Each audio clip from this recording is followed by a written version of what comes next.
Nos gustaba la casa porque, aparte de espaciosa y antigua, hoy que las casas antiguas sucumben a las más ventajosas liquidación de sus materiales, guardaba los recuerdos de nuestros bisabuelos, el abuelo paterno, nuestros padres y toda la infancia. Nos habituamos Irene y yo a persistir solos en ella, lo que era una locura, pues en esa casa podían vivir 8 personas sin estorbarse. Hacíamos la limpieza por la mañana, levantándonos a las 7, y a eso de las 11 yo le dejaba a Irene las últimas habitaciones por repasar y me iba a la cocina. Almorzábamos al mediodía, siempre puntuales, ya no quedaba nada más por hacer fuera de unos pocos platos sucios. Nos resultaba grato almorzar pensando en la casa profunda y silenciosa, y cómo nos bastábamos para mantenerla limpia. A veces llegamos a creer que ella era la que no nos dejó casarnos.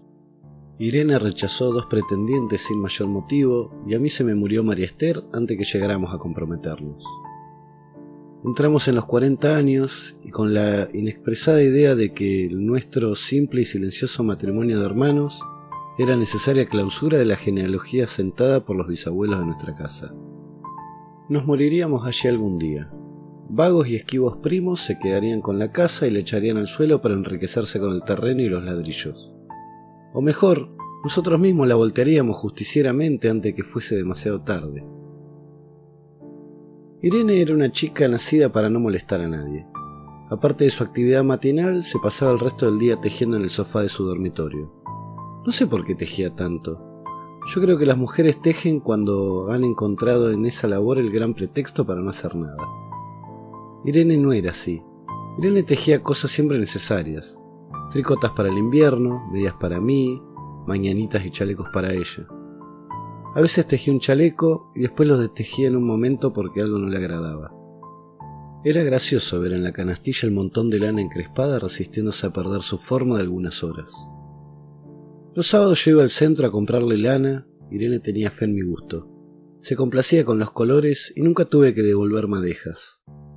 Yo aprovechaba esas salidas para dar una vuelta por las librerías y preguntar vanamente si había novedades de literatura francesa. Desde 1939 no llegaba nada valioso a la Argentina.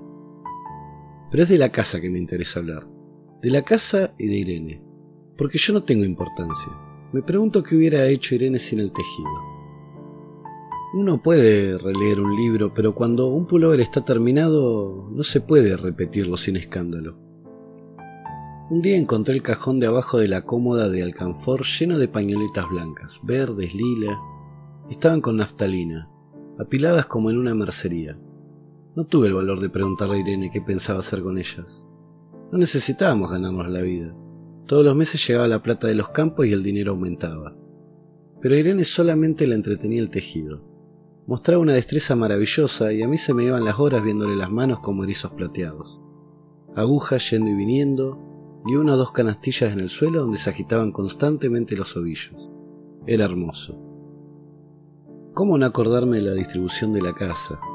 El comedor, una sala con gobelinos, la biblioteca y 3 dormitorios grandes que quedaban en la parte más retirada, la que mira hacia Rodríguez Peña. Solamente un pasillo con su maciza puerta de roble aislaba esa parte del ala delantera, donde había un baño, la cocina, nuestros dormitorios y el living central, el cual comunicaban los dormitorios y el pasillo. Se entraba a la casa por un zaguán con mayolica y la puerta cancel daba al living, de manera que uno entraba por el zaguán, abría la cancel y pasaba al living. Tenía a los lados las puertas de nuestros dormitorios y al frente el pasillo que conducía a la parte más retirada. Avanzando por el pasillo, se franqueaba la puerta de roble y más allá empezaba el otro lado de la casa. O bien se podía girar a la izquierda justamente antes de la puerta y seguir por un pasillo más estrecho que llevaba a la cocina y al baño. Cuando la puerta estaba abierta, advertía uno que la casa era muy grande. Si no, daba la impresión de un departamento de los que se edifican ahora, apenas para moverse. Irene y yo vivíamos siempre en esa parte de la casa, casi nunca íbamos más allá de la puerta de roble, salvo para hacer limpieza, pues es increíble cómo se junta tierra en los muebles. Buenos Aires era una ciudad limpia, pero eso solo se debe a sus habitantes y no otra cosa. Hay demasiada tierra en el aire. Apenas sopla una ráfaga, se palpa el polvo en los mármoles de las consolas y entre los rombos de las carpetas de macramé. Da trabajo sacarlo bien con un plumero. Vuela y se suspende en el aire. y un momento después se deposita de nuevo en los muebles y los pianos. Lo recordaré siempre con claridad porque fue simple y sin circunstancias inútiles. Irene estaba tejiendo en su dormitorio. Eran las 8 de la noche y de repente se me ocurrió poner al fuego la pavita del mate. Fui por el pasillo hasta enfrentar la entornada puerta de roble y daba la vuelta al codo que llevaba a la cocina cuando escuché algo en el comedor o la biblioteca. El sonido venía impreciso y sordo, como un volcarse de sillas sobre la alfombra o un ahogado susurro de conversación.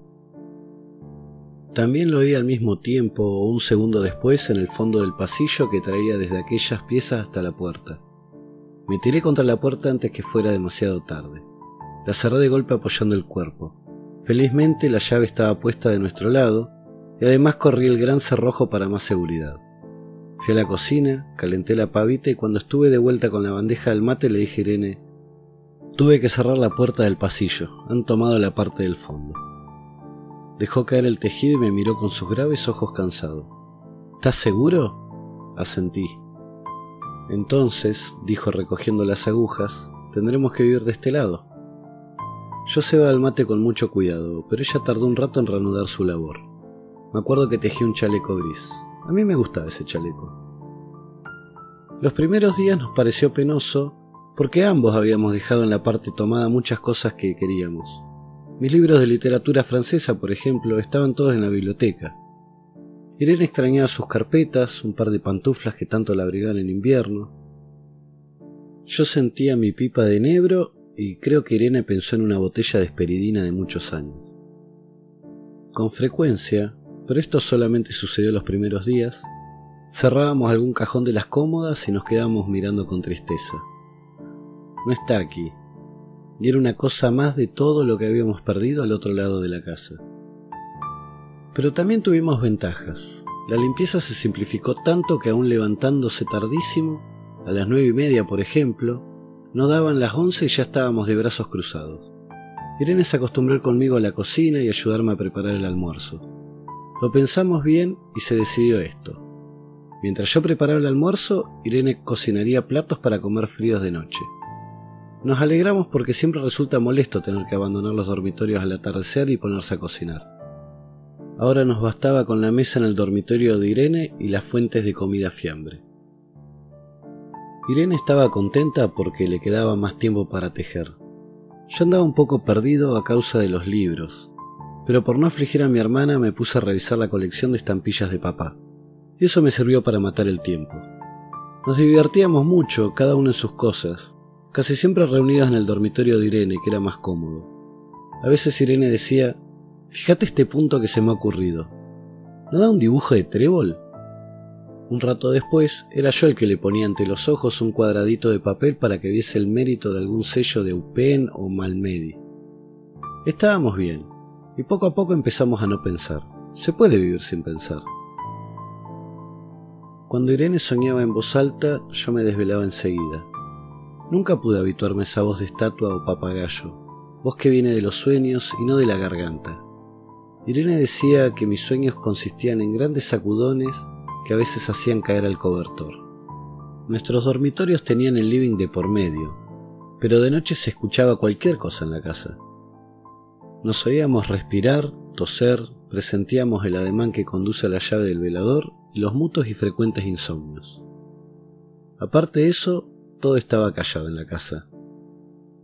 De día eran los rumores domésticos, el roce metálico de las agujas de tejer, un crujido al pasar las hojas del álbum filatélico. La puerta de roble, creo haberlo dicho, era maciza. En la cocina y el baño, que quedaban tocando la parte tomada, nos poníamos a hablar en voz más alta o Irene cantaba canciones de cuna. En una cocina hay demasiado ruido de loza y vidrios para que otros sonidos irrumpan en ella. Muy pocas veces permitíamos allí el silencio, pero cuando tornábamos a los dormitorios y al living, entonces la casa se ponía callada y a media luz. Hasta pisábamos más despacio para no molestarnos. Yo creo que era por eso que de noche, cuando Irene empezaba a soñar en voz alta, me desvelaba enseguida. Es casi repetir lo mismo salvo las consecuencias. De noche siento sed y antes de acostarnos le dije a Irene que iba hasta la cocina a servirme un vaso de agua. Desde la puerta del dormitorio, ella tejía, oí un ruido en la cocina. Tal vez en la cocina o tal vez en el baño, porque el codo del pasillo apagaba el sonido. A Irene le llamó la atención mi brusca manera de detenerme y vino a mi lado sin decir palabra. Nos quedamos escuchando los ruidos, notando claramente que eran de este lado de la puerta de roble, en la cocina y el baño, o en el pasillo mismo donde empezaba el codo casi al lado nuestro. No nos miramos siquiera. Apreté el brazo de Irene y la hice correr conmigo hasta la puerta cancel, sin volvernos hacia atrás.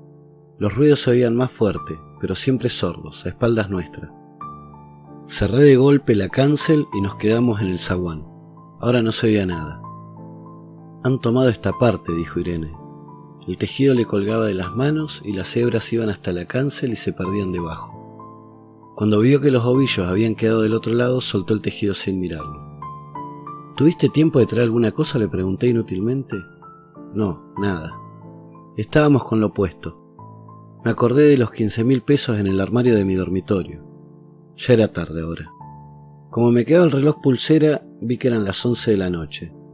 Rodeé con mi brazo la cintura de Irene, yo creo que ella estaba llorando, y salimos hacia la calle. Antes de alejarnos tuve lástima. Cerré bien la puerta de entrada y tiré la llave a la alcantarilla. No fuese que a algún pobre diablo se le ocurriera robar y se metiera en la casa, a esa hora y con la casa tomada. Casa tomada, de Julio Cortázar.